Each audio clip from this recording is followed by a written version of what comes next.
to you about, well, both of us say we want to do research, but sometimes we're not talking about the same thing or using the same language. And I think it's as much a problem with academics as it is with people who work in the local authorities or the third sector.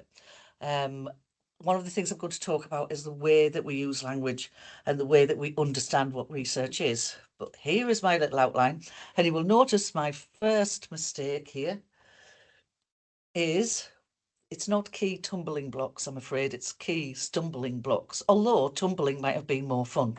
So what I'm going to talk about today is my experience, why I'm here, and what I do, and the lessons that I've learned from working with local authorities actually all over Europe and beyond, as well as the UK. And the key stumbling blocks I've encountered along the way, both with research proposals and delivering projects, and the benefits of taking part in the research. Its benefit is partly for the way that local authorities and third sector organisations are perceived, branding, if you like. Also, enabling knowledge-based policies and interventions, which is really important. And it's also very good for your finances if you do it properly. So we'll get started on the interesting stuff. So I've just put a weird fish here rather than my CV, because I am a bit of a weird fish academically. That's why I've put a weird fish. My qualifications are in the arts and the sciences. So I started off in sociology, social policy and politics. I've got qualifications in social work and social welfare. I then went over for my master's degree to the dark side of science and maths and did a master's of information technology and maths. My doctorate's from the School of Architecture and Planning at Newcastle, and I'm a truly transdisciplinary academic. And I've spent the whole of my career, which is getting quite long now, working in interdisciplinary and transdisciplinary research and writing. So that's why I'm a little bit of a strange fish. I've worked in departments of engineering, planning, psychology, sociology, and many others, and architecture, come to think of it. And wherever I am, they say, oh, she's not a real, whatever it is, engineer. She's really a social scientist, or vice versa. So I never quite seem to belong, but it's a very interesting place to sit. And it enables me to do interesting research that's practical, pragmatic, and informed. The kinds of research that I think are of benefit to policymakers and people who want to design interventions from a knowledge-based perspective. All right, so for a very long time, I was a bit of a sofa surfer because when you first obtain your PhD, they want to give you a lectureship, but then you have to be a something. They want you to be a sociologist, an engineer, a mechanical engineer, or a psychologist.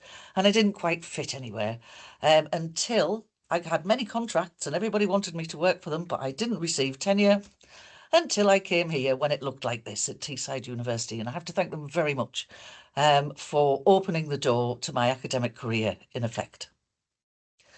So this is just to give you an idea.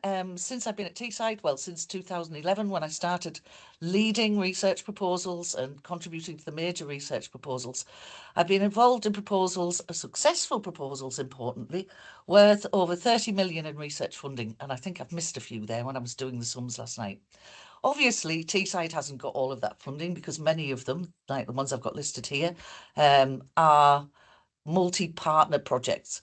So, for instance, the React project, which was the one React H 2020, that was the full budget was 7.5 million. There was, I think, 17 partners, and we had about 700,000 of that funding, and it's similar across them all, except the What's in a Meter project, that was a British Academy project, and that was just us and IITB in Mumbai. And we also worked with some of the municipality in Mumbai there and other parts of India. And obviously, the only project I've been involved with Middlesbrough Council was the One Planet Middlesbrough project, which I'm going to talk about a little bit later on. And that's just to give you an idea. Now, what am I up to now? Well, today, actually, we submitted it earlier. I was involved in this proposal, Circubuilt proposal.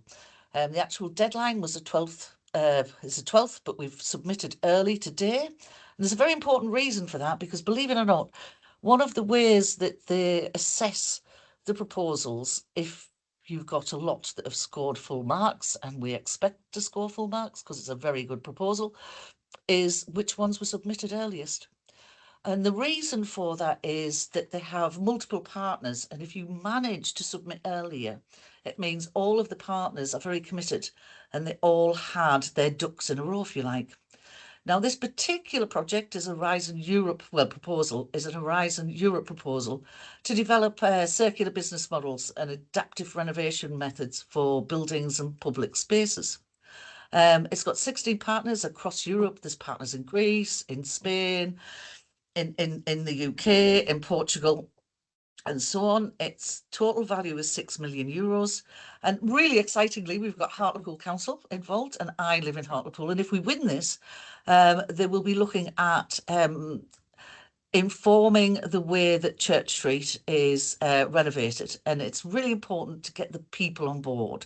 That's why I'm involved in these kinds of proposals, because if you have the engagement of the community and you allow them to inform you what they need and what they want, it's a lot more to be successful. It's a lot more likely to be successful. And when we think about circular business models and adaptive renovation, and what on earth do we mean? So I think of it as Lego.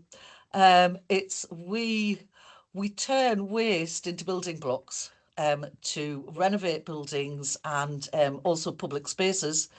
But the exciting thing about it is at the end, when needs change, rather than recycling or getting rid of all of the waste from the buildings when they're renovated again, the idea is the bits can be taken and used again in rebuilds and in new places.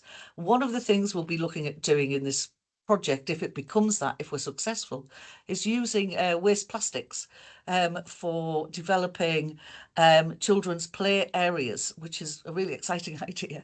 And then once those play areas are deconstructed, the idea could be that the bits could be taken somewhere else. And I think this is a really, really exciting project. And I think it's very important that sometimes we think about reuse rather than recycling. And I like my little Lego analogy, but this is my analogy to enable me to explain it quickly in simple terms. So one of the other things I'm involved in at the moment is overcoming transport barriers to opportunity, a qualitative data exercise. Now, there's a whole team of us here at the university involved in this. And we're gathering and analysing rich on-the-ground evidence about how transport helps or hinders people in the Tees Valley. From reaching work, education and training. And we're trying to turn that evidence into practical, locally grounded recommendations. Now, the key thing to think about here is this is a tender and we're getting, I don't know, something like 150,000 in order to conduct this research for the Tees Valley. However, Hartlepool Borough Council will be receiving something like 150 to 200,000 in funding.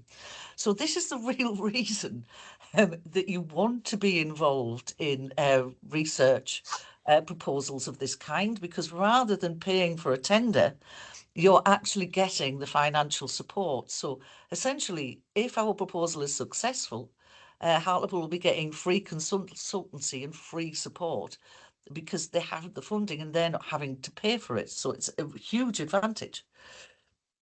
So what is the problem with getting LAs on board? I think one of the things is when we're writing proposals, step one for the big proposals I'm involved in at the European level is, and also at the UK level, is it involves getting the relevant partners on board. At this stage, often we only have an idea of the research we'd like to include. I mean, obviously, it's got to fit. The call for research has got to be within the remit of what's being asked for by the funding body. But we don't really have a big idea, a clear idea about what we want to do. That doesn't happen until once all the relevant organisations are on board. That's when the detailed proposal writing gets done. Before that, it's a concept, if you like. And one of the issues is that I find with local authorities is they're really reticent to join a consortium writing a bid because they feel like, what they want us to do is too vague. Oh no, this is scary, or whatever it is. And this means they're too late to the party to shape the actual proposal to get what they need from the research. And I think that's a big problem. And I don't know how we resolve this. I think it's not only the people on the ground, because, for instance, last year we wrote a proposal and we actually, this proposal didn't do as well as it should have done, because the local authority we were working with pulled out quite late in the process because the management was worried about it, whereas the people on the ground, they were really keen. And then the proposal wasn't funded because the partner that we pulled in at the last minute was nowhere near as strong as the partner we had at the beginning. So one of the things is it's buy-in from the top. And how do you start with those gatekeepers? How do you get them involved when you haven't really got something concrete to take to them? Or, I don't know, Professor blah blah has contacted us from this university. Would we be interested in, I don't know, looking at women's safety on the streets? Would we be interested in looking at how the government proposals have been implemented in the local area for cycling and walking, whatever it might be? But at that level, it's quite vague, and the management are often very reticent to give a full-on yes or no. And I think it's a shame because a lot of our European partners, they're really good at this. I've worked with municipalities in Porvoo, in Finland, in Barcelona, in Sardinia, in Italy, in Delft, I'm trying to think of them all now, all over Europe, and they're kind of geared up to do this. And they actually get a lot of benefit from it. So I think one of the things is I want to help local authorities at home benefit from the European research pot in the same way that a lot of our European partners do. So that's one of the issues. And so, yeah, they can expect quite often the management wants a bid for research funding to have the same level of precision as a bid for a tender. Especially when it comes to their organisation's role. But even when the research proposal is written, okay, it's nowhere near as clear as a tender, because the nature of research is that it's research and we don't know. So we can't say exactly what we're going to do, especially in a 3, 4, 5 year project, because we don't know what we're going to find at the beginning. So it's inherently unpredictable, and that's the nature of true research. So whereas a bid for tender, it details exactly what will be done by each party. So in the work that we're doing for the Tees Valley, we said, we will interview this many people in this many places. We will run a survey with this level of confidence. And it's very clear. But when you're writing, say, a large proposal like the one we've just finished, it's a lot less clear. And this can often cause management to be reticent. And there is another issue I've come up against more recently, is that even if we're getting 100% funding for the local authority, and it's a funding for people's time, for the people they employ, and they could either employ somebody else on the funding or fund current staff with it.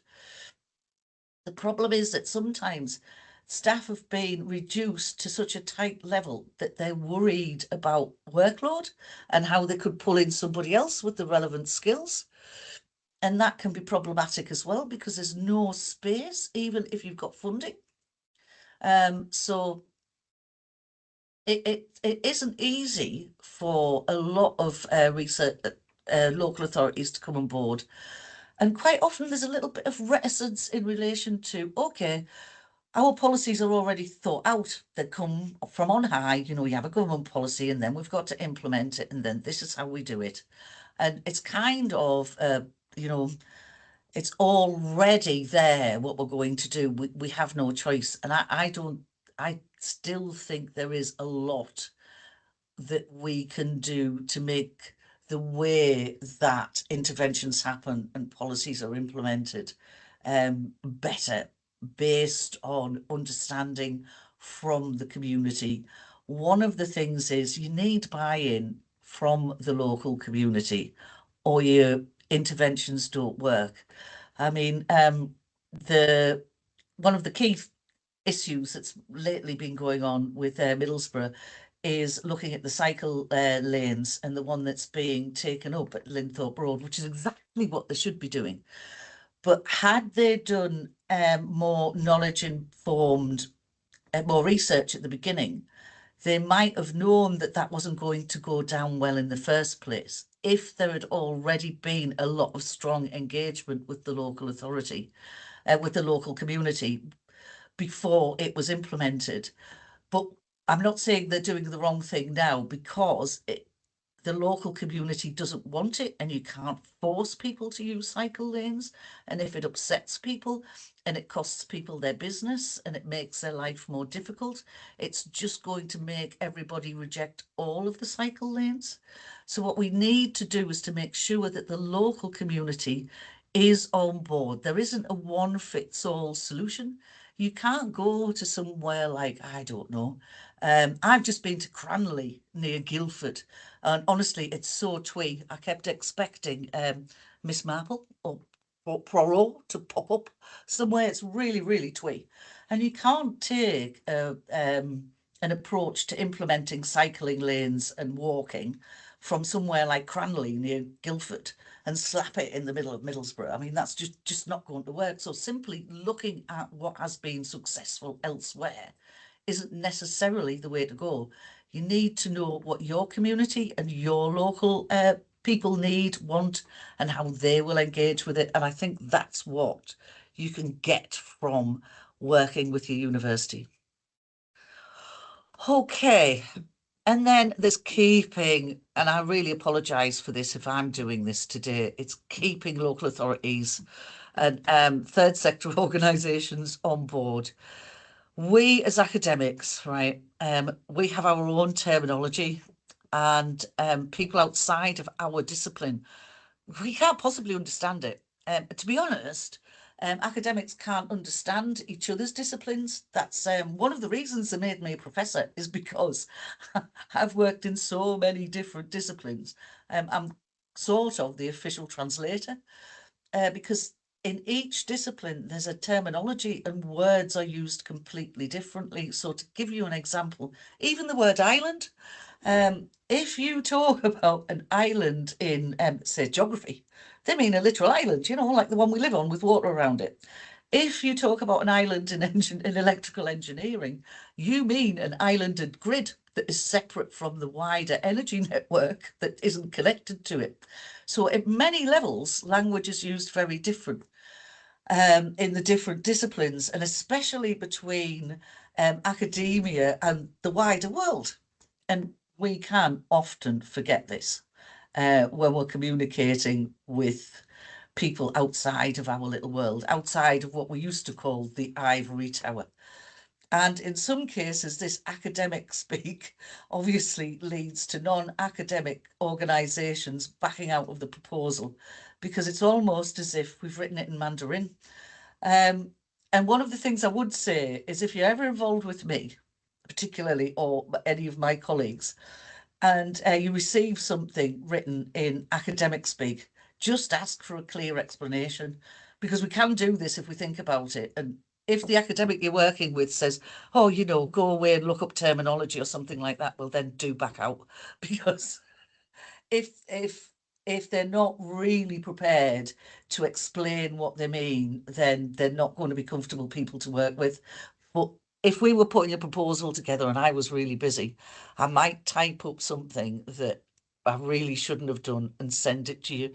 And if I do that, really do ask me to explain it and tell me what I've done, because it'll stop me doing it the next time.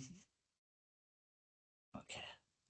And then to think about it, the other thing is the administrative processes are quite different. And sometimes they don't mesh, and there can be a reticence to comply. One of the things I have had difficulty with UK local authorities and is even getting them to register for what we call a PIC code with the European Commission. And essentially, it's called a participant identification code.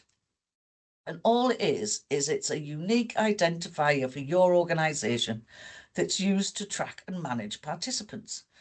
And you go on this form on the European Commission's website, you put in information to prove what you are, whether you're a local authority or an SME or a university or a business.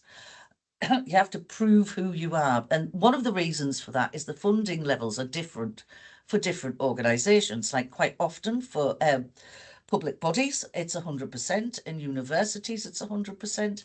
It varies for SMEs between 75 and 100%. But for some of the large industrial partners that I've worked with, like IBM or Syntef or Siemens or those kinds of really big companies, it's 50%. So you have to prove who you are, and that's all a PIC code does, but you can't really be involved without one of these codes. And when you first fill in all of the information, it's a temporary code until they've checked all of the things that you've sent. Now, I've actually lost funding bids in the past because the local authorities I've been working with, one of them hasn't registered for a PIC code. And then they were warned well in advance, they were told how to do it, but nobody, the local authority, wanted to take responsibility for it. But they weren't like taking responsibility for anything other than this is who we are. You weren't saying that you were going to actually even take part in the proposal.